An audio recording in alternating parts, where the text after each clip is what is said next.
सभी लोगों को बहुत बहुत हेलो। और अभी एक बहुत इम्पोर्टेंट टॉपिक मैं शेयर करना चाह रहा हूँ। और ये अभी 2 घंटे पहले मेरे पास एक पेशेंट आया था। तो वो चीज़ें इस प्रॉब्लम में है, ये क्यों होती है, ये मैं आप लोगों को थोड़ा सा मतलब हाईलाइट दे देना चाहता हूँ एक सामान्य भाषा में, ताकि आप लोग इस बात के लिए जागरूक रहें। हुआ क्या है कि अभी इस समय देखिए, अप्रॉक्सीमेट इस समय 2:15 बज रहा है। तो जो कंडीशन अभी उस पेशेंट की है, पेशेंट का देखिए, जैसे मैं आपको साधारण भाषा में समझाऊं, ये हमारा स्कल है, ठीक है ना। इसके अंदर में हमारा ब्रेन होता है। ब्रेन का 2 पार्ट होता है, एक सदर्न हेमिस्फीयर, एक northern hemisphere.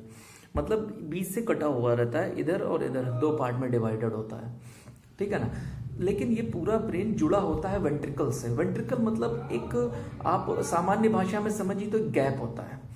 First ventricle, second ventricle, फिर थर्ड वेंट्रिकल और फोर्थ वेंट्रिकल, इस तरह से समझिए आप, इस तरह से होता है, ठीक है।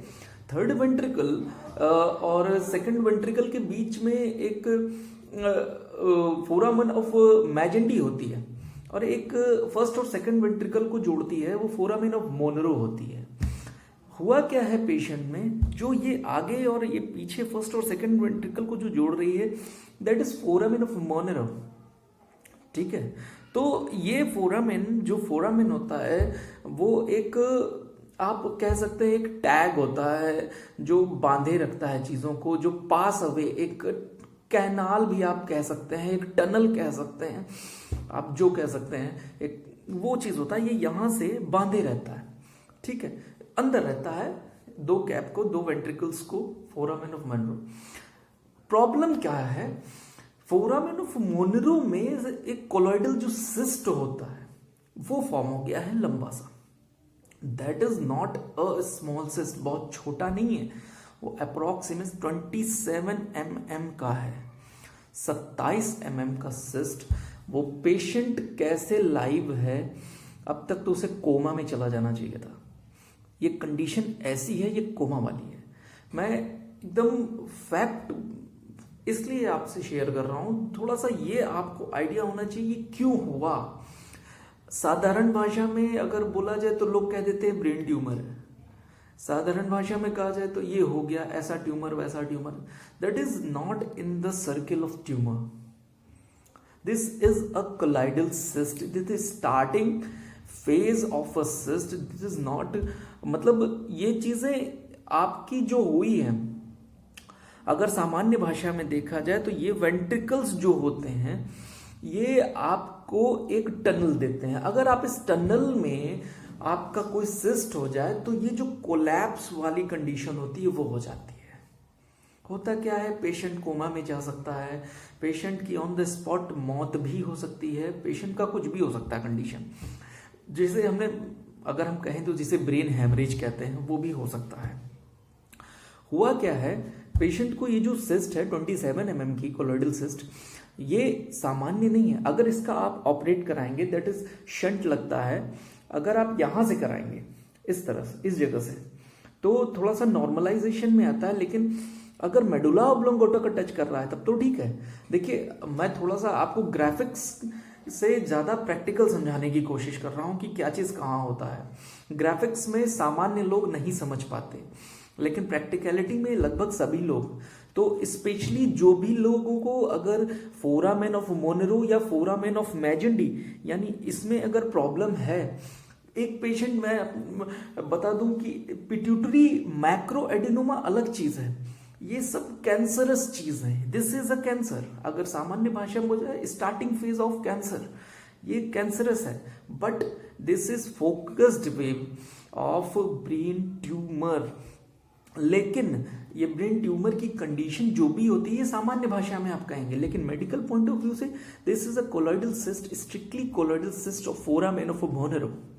ये फोरामेन, ये जो भी फोरामेन होता है, हमारी बॉडी में बहुत से फोरामेन्स हैं, ये अब मैं उस चीज पे थोड़ा सा कम जाऊंगा, लेकिन आप इस बात को ध्यान से सोचिए ये होता क्यों है। देखिए, हमारा ब्रेन 2 चीजों में काम करता है। एक इमोशनल पॉइंट ऑफ व्यू से, एक प्रैक्टिकल पॉइंट ऑफ व्यू से। प्रैक्टिकल मीन्स जब आप अपने काम के प्रति सजग रहते हैं, काम के प्रति फोकस्ड रहते हैं, वो चीज़ें होती हैं। एक होता है इमोशनल वे में, जैसे आप परिवार के प्रति जो भी आपको प्रॉब्लम हो, ये क्यों बनता है? देखिए बहुत से कारण होते हैं। कभी कभार बचपन में चोट लग जाती है, तब ये बन सकता है।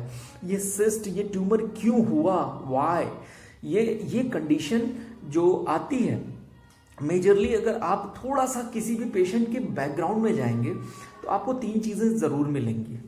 पहली चीज़ कि हो सकता है कहीं ना कहीं से चोट लगी हो, ठीक है। ये मैं आपको बता दूं, बहुत ही सीरियस, बहुत बहुत बहुत ज़्यादा सीरियस केस है ये, ठीक है।